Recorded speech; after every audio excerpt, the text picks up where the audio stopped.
नमस्कार, आप देख रहे हैं न्यूज स्टूडियो उत्तराखंड और आपके साथ में हूं प्रदीप तरमोला। उत्तराखंड क्रांति दल के केंद्रीय कोषाध्यक्ष और श्रीनगर विधानसभा प्रत्याशी मोहन काला ने बीजेपी और कांग्रेस दोनों ही राष्ट्रीय पार्टियों पर पिछले 21 सालों में बंदरबाट का आरोप लगाया है। मोहन काला ने कहा कि दोनों ही राष्ट्रीय पार्टियों ने बारी बारी से उत्तराखंड को खोखला करने का काम किया है। साथ ही उन्होंने कहा कि कोरोना काल की बात की जाए तो पूरे प्रदेश में 10 लाख प्रवासी अपने घर वापस लौटे थे, लेकिन प्रदेश सरकार की गलत नीतियों के कारण वे सभी परेशान होकर वापस लौट गए हैं। समस्याओं से भरा हुआ है हमारा उत्तराखंड। 21 साल में उत्तराखंड का विनाश हो चुका है। वो कानून लागू होना चाहिए। 2022 का दंगल अब शुरू हो गया है, जहां पर राष्ट्रीय पार्टियों के साथ अब क्षेत्रीय दल भी अपनी भूमिका को सुनिश्चित करने के लिए गांव जाकर अपने वोट सुनिश्चित करने जा रही हैं। आज हमारे साथ मौजूद हैं उत्तराखंड क्रांति दल के केंद्रीय कोषाध्यक्ष व श्रीनगर प्रत्याशी मोहन काला जी। हम उनसे जानना चाहेंगे कि किस तरह से वे क्षेत्रीय दल को लेकर गांव जा रहे हैं और किस तरह का रुझान उन्हें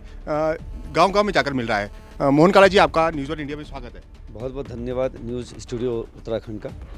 और हम लोग लगातार भ्रमण कर रहे हैं और अभी देखिए पहाड़ों में ऊपर चोटियों में बर्फ़ पड़ी हुई है। अभी थोड़ी देर पहले ही बर्फ़ पड़ी है और अभी सूर्यदेव भी मुस्कुरा रहा है और धूप आ चुकी है। हम लोग पैदल गांव जा रहे हैं क्योंकि हमारी पार्टी गरीब है, हम लोग गरीब लोग हैं और लगातार हम लोग गांव जा रहे हैं, लोगों से रुझान पूछ रहे हैं और लोगों से अपील भी कर रहे हैं कि भाई एक बार एक मौका हमारी क्षेत्र पार्टी को दीजिए। समझा रहे हैं क्षेत्र पार्टी क्या है और ये भी मैं देख रहा हूँ कि युवाओं में भी विशेषकर बड़ी रुचि है। जो यंग है मैं देख रहा हूँ 12 साल से लेके 25 साल से लेके 30 साल, 35, 36 साल, 40 साल तक सारे युवा देख चुके हैं कि भाई किस तरह से इस सरकार ने, उत्तराखंड की सरकार ने, जब ये आपदा आई थी 2 साल पहले, अभी तक चल रही है, 10 लाख प्रवासी भाई हमारे उत्तराखंड आए थे और किस तरह से सरकार ने उनको नकार दिया और आज वापस वो लोग अपने जॉब में जा चुके हैं। वहाँ भी बहुत परेशानी है। तो देख रहे हैं कि किस तरह से क्षेत्र पार्टी, अगर जो जहाँ क्षेत्र पार्टी है उन्होंने ये भी देखा है, जहाँ क्षेत्र पार्टी है वहाँ बड़ा सम्मान मिला है वहाँ के लोगों को, वहाँ पलायन नहीं हुआ है, वहाँ लोगों को वहाँ हर तरह से सहायता दी गई है। और यहाँ पर इस सरकार ने कहा वादे बहुत बड़े किए, वादे करते आ रही है, हर जगह फेल हुई है और आज बेचारे वापस जो है अपने नौकरी की तरफ चल चुके हैं। और अब लोगों का रुझान विशेषकर युवाओं का और मातृशक्ति का, क्योंकि वो युवा अपनी मातृशक्ति को कह रहे हैं, अपने माँ पिताजी को कह रहे हैं कि क्षेत्र पार्टी को लेके आइए। जहाँ वो जॉब कर रहे हैं वो क्षेत्र पार्टी हैं और कह रहे हैं कि क्षेत्र पार्टी को लेके आइए।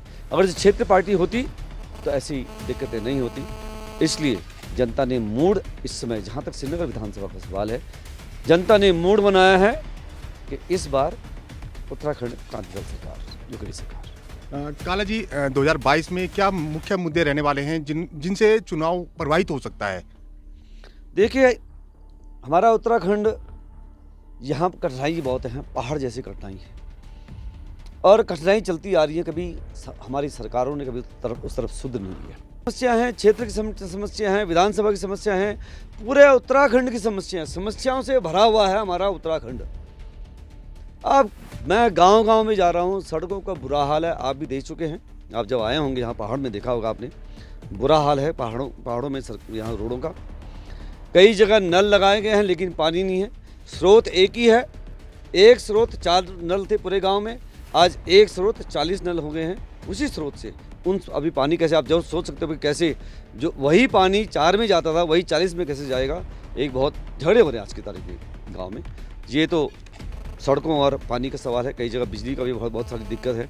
अभी मैं किसी जन के यहाँ बैठा हुआ था, उसने मुर्गे पाले हुए थे, उसको सोच रहे थे मैं हैचरी करूँ। उनको बोलते हैचरी क्या करूँगा, मैंने हैचरी क्यों नहीं करते।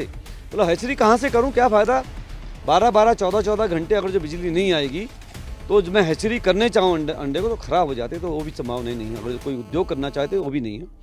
ये तो बिजली की सारी दिक्कतें हैं।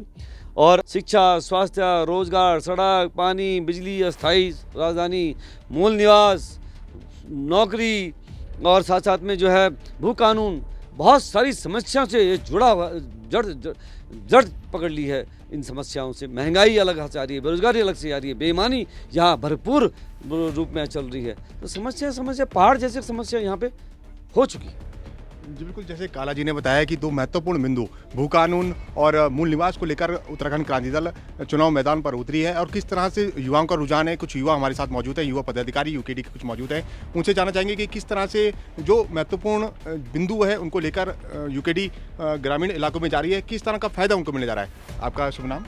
मेरा नाम विनोद पोखरियाल है। विनोद जी, दो महत्वपूर्ण बिंदुओं की बात की है यूकेडी ने, एक तो भू कानून की बात की है और एक मूल निवास की बात की है, तो किस तरह से युवाओं का रुझान इन दोनों बिंदुओं पर है? जो उन्होंने बात की है बिल्कुल सत्य है और सही है। बात आई भू कानून की, आप हिमाचल प्रदेश को देख लीजिए। हिमाचल प्रदेश में क्या है, वहाँ पे भू कानून लागू है। भू कानून लागू है तो वो लोग क्या कर रहे हैं, उन्हें जितनी ज़मीन देनी है उतना उनका एक मेथड बनाओ कि हमको इतनी ही देनी है, इससे ज़्यादा नहीं देनी है। एक उनका ग्राफ बना हुआ है। लेकिन यहाँ क्या है कि आप आइए और पूरा जंगल खरीद लीजिए। यहाँ पर ये है, कल को ये स्थायी निवास दे रहे हैं, हमें मूल निवास चाहिए। अब स्थायी निवास तो कोई दिल्ली में रहो, दिल्ली का स्थायी निवास बनाएगा, उसका तो घर गया। देख लीजिए खंडर पड़ा हुआ घर सामने, आप दिखाएगा थोड़ी देर में। ये हाल हमारे उत्तराखंड का हो रहा है। स्थायी निवास का कारण ये है कि स्थायी निवास दे दिया, उसके बाद ये घर जो है गवर्नमेंट का हो गया, उसके बाद कोई आएगा खरीद देगा उसे। वो भू कानून जब लागू नहीं होगा तो उसे खरीदेगा, पूरा गांव खरीदेगा कोई, ऐसे में बंजर पड़ेगा गांव। जहां 100 परिवार रहते थे वहां आज की डेट में 20 परिवार 15 परिवार रह रहे हैं। कारण क्या है? पलायन का है। पलायन क्या है? बेरोजगारी। यहाँ उत्तराखंड में बेरोजगारी इतनी ज़्यादा है कि यहाँ कोई साधन ही नहीं है। पहाड़ों में आप छोटा सा उदाहरण, हमारे पड़ोसी राज्य हिमाचल में अभी पहले भी उदाहरण दिया था, वहीं देख लीजिए कितने उद्योग लगे हैं पहाड़ों में। क्या पहाड़ों में उद्योग नहीं चढ़ सकते? 20 साल 21 साल हमारे उत्तराखंड को बने हुए हो गए और बदहाली की हालत ये है कि 21 साल उत्तराखंड के विकास के लिए लगाए थे कि उत्तराखंड बनाया था, और उसी 21 साल में उत्तराखंड का विनाश हो चुका है। बनने के 21 साल बाद उत्तराखंड का इतना विनाश हो चुका है कि गांव के गांव खाली हो चुके। ये बेरोजगारी का कारण है। अब स्थायी निवास की बात करें तो स्थायी निवास का मैंने मुद्दा आपको बता दिया है कि जब घर में कोई नहीं रहेगा तो उसे कब्जे में ले लेंगे, कोई आके खरीद लेगा, गांव में कुछ और बना लेगा, टूरिस्ट बना लेगा। बड़े बड़े उद्योगपति हैं इन लोगों के, जो या तो खुद भी कर सकते हैं या किसी रिश्तेदार में करवा सकते हैं। तो हम ये चाहते हैं कि ये चीज़ लागू होनी ही चाहिए। महत्वपूर्ण बात कही है युवाओं ने कि जो बेरोजगारी है उसका मुख्य कारण रोजगार ना होने कारण है और शिक्षा के कारण लगातार जो ग्रामीण इलाके हैं वो खाली होते जा रहे हैं। कुछ ग्रामीण हमारे साथ मौजूद हैं, उनसे जानना चाहेंगे कि किस तरह से वो देखते हैं। सर नमस्कार, न्यूज़ स्टूडियो में आपका स्वागत है। स्वागत है सारा। मैं सबसे पहले मोहन काला जी का स्वागत करता हूँ। ग्राम सभा ताल से सुखदेव सिंह भंडारी बोल रहा हूँ।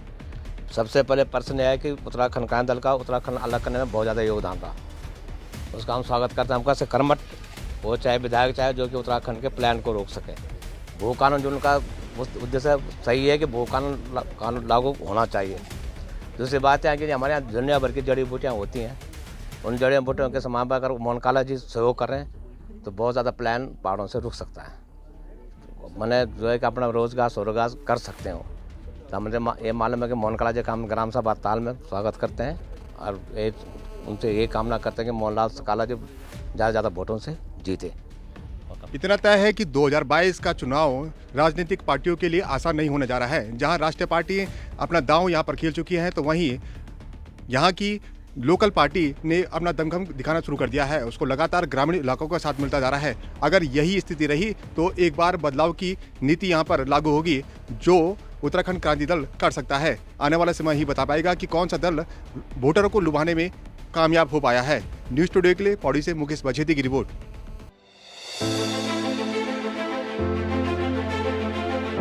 उत्तराखंड के मुद्दे रोजगार से कामगार तक, पर्यटन से पर्वतों तक, सत्ता के गलियारों से हर गांव की गलियों तक, कर्णधारों की कलम से आम आदमी के हितों तक। और भी होगा बहुत कुछ देवभूमि से जुड़ा, देवभूमि के बारे में, देवभूमि के वासियों के साथ। सिर्फ न्यूज़ स्टूडियो उत्तराखंड पर, खबर उत्तराखंड की।